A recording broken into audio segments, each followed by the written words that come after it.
from honorable rivalries to now very vicious personal attacks, would you say sledging both in cricket and in politics has become par for the course?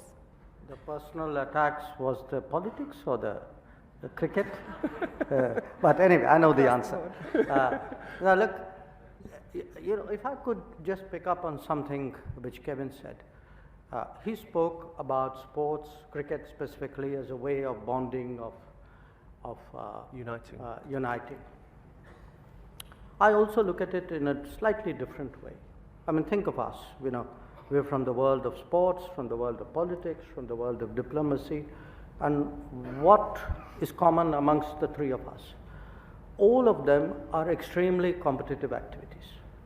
So at the end of the day, sports or politics or diplomacy are ways of taking your competitive spirit into a particular domain. Now, when you speak about leadership, leadership is about making choices, having the courage to make the choices at difficult moments in the middle of a competition. And, in anything which any of us would have done, a large part of it is drilling for it on a regular basis, the sort of, I would say, the going to the nets which you would do in every business or as a regular routine, but also the mental strength and the experience and sometimes the innate talent to take the tough calls at the right time.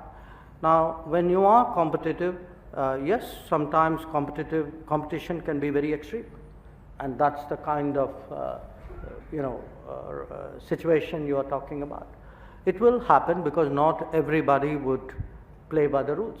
Not everybody, sometimes it could be temperament, sometimes it could be the compulsions of a situation. It can happen. But I would say, in my own way of working, I think if I have colleagues in the room, they would bear me out. I often, in diplomacy or in strategizing, use cricket analogies.